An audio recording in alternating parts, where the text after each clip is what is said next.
Votre bulletin d'information communale. BIC.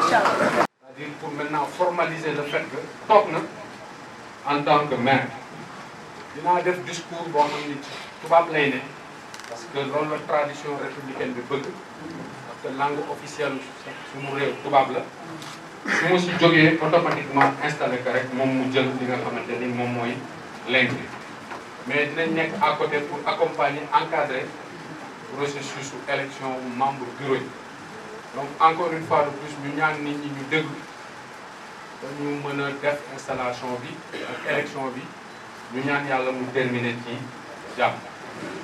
Monsieur le maire élu de Guinaw Rail Nord, monsieur Valdiodio Ndiaye Djiwali, mesdames et messieurs les conseillers municipaux élus de la commune de Guinaw Rail Nord, mesdames et messieurs les présidents d'associations, regroupements de jeunes et de femmes de Guinaw Rail Nord ici présents, autorités religieuses et coutumières, mesdames et messieurs les membres du personnel de la mairie de Guinaw Rail Nord, chers journalistes, mesdames et messieurs, chers invités, nous procédons aujourd'hui avec vous à l'installation du conseil municipal et en premier chef du maire élu de la commune de Guinaw Rail Nord.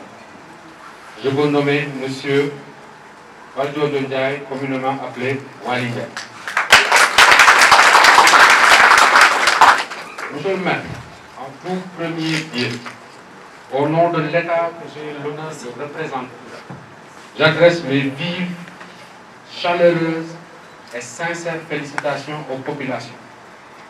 Au risque de vous surprendre, oui, ce sont les populations qui méritent d'être félicitées tout d'abord. Parce qu'elles ont voté dans le calme et la discipline.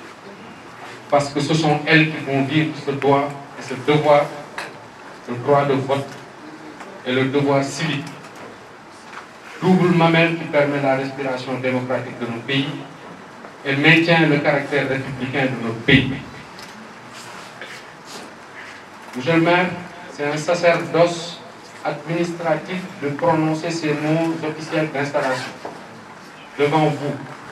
Mais c'est aussi un honneur et un privilège. Un honneur et un privilège car nous avons vécu une campagne électorale qui pouvait faire craindre des violences et des atteintes possibles à l'intégrité des personnes et des biens. Ce qui serait intolérable pour tout État qui se respecte. Mais heureusement que rien de tout cela ne s'est produit et que le pire nous a été épargné. En tout cas, dans cette belle, populeuse et vibrante commune de Guinaw Rail Nord. Monsieur le maire, chers invités, une envie naturelle de nous rapprocher les uns et les autres et de nous témoigner de l'affection entre compatriotes est née en cette semaine historique que nous vivons. La semaine qui suit le sacre continental de nos lions à la Teranga, à la CAN de football de Yaoundé. Un événement historique entre tous qui nous fait oublier toutes les petites rivalités de la campagne électorale de janvier. Pour faire vivre dans nos cœurs le sentiment que nous sommes bel et bien un seul peuple, unis et forts, parce que convaincus de l'essentiel, qui est que nous avons le même but et la même seule et unique foi. C'est à ces valeurs revivifiées par notre équipe nationale de football et son triomphe que je veux en appeler. Car je sais aujourd'hui vous êtes réunis ici, population élue, avec la conviction que ce qui vous unit pour la vie du pays et à l'échelle de la commune de Guinaw Rails Nord est bien plus fort que ce qui peut vous séparer de manière conjoncturelle. C'est dans cette nouvelle union sacrée que nous devons en profiter pour bâtir des ponts solides ensemble. Je suis heureux aujourd'hui de venir procéder à l'installation de votre nouveau maire élu et du conseil municipal qui l'accompagne. Cette installation est un grand pas en avant qui donne le top départ du travail de l'équipe municipale et doit permettre une impulsion rapide et un approfondissement subséquent de la mise en œuvre des politiques communales. À vous, le nouveau maire élu de Guinaw Rails Nord, cher Valdiodio Ndiaye, cher Wali, je voudrais vous suggérer d'être un maire qui écoute beaucoup. Car les populations ont mis leurs espérances entre vos mains et celles de votre équipe d'élus municipaux pour faire de Guinaw Rails Nord un meilleur cadre de vie et leur offrir plus d'opportunités socio-économiques, éducatives et culturelles. Nous appelons donc de nos vœux à ce que vous soyez un maire qui écoute les conseils municipaux. Sans distinction aucune. Président bi mu wax yaakaar naa ñëpp dëgg nañu ci tubaab la ko waxee yaakaar naa ñëpp dëgg nañu sànq maa ngi koy laaj ndax ma prononcé en français wala en wolof mu ne ma non mun nga ko def ci wolof ñëpp mën koo def. kon nag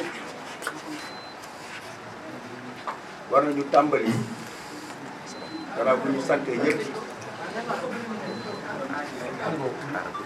tàmbali li nga xamante ne mooy élection jëm ci tàggu ñi nga xamante ne ñoo bëgg a nekk ay adjoint au maire kon nag yaakaar naa liggéey bi mën nañ ko tàmbali pour bañ a perdre li nga xamante ne mooy temps ndax le temps est tellement précieux que war nañ mën a fexe ba mën a jeexal li nga xamante ne muy liggéey kon mën nañu jublu ci élection yi nga xamante ne bulletin secret lay doon te bulletin secret bi nag am na ci ay bulletins yoo xamante ne couleur yi bokkuñu ndax dañuy tàmbali d'abord ci premier adjoint ñi bëgg a nekk premier adjoint ñuy jëkk a présenté wu ñu présenté wu ba noppi nag mën nañu ñëw jël li nga xamante ne mooy bulletin yi pour couleur bi ñu xam ne couleur bii la diw moom ndax yombalal ñu liggéey bi kon nag war nañ ko mën a tàmbali. secrétaire bi nga xamante ne moom moo gën a jeune ci conseillers yi bëgg nañu xam réellement kan moo ci gën a jeune. Ndeye Amy Seck mën nga ñëw présenté wu fii suñu kanam ndax séance bi moom la laaj parce que appel nominatif yi moom moo koy def moom lañ koy tënk moom moo koy def.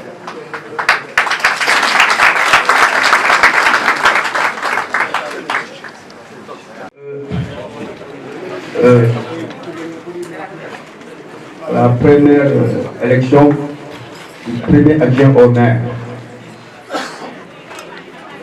Les résultats escomptés, les résultats yi ñu jot a am mooy El Hadj Malick Gueye am na 33 voix.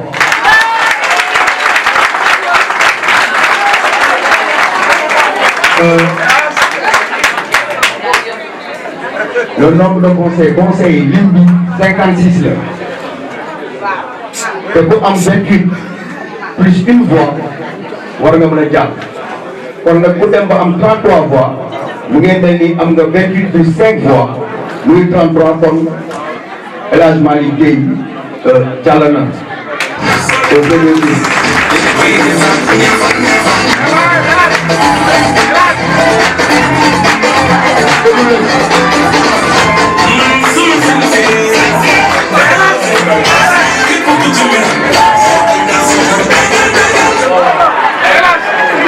waaw dañuy jaar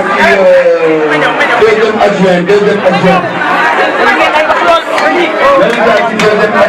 deuxième adjoint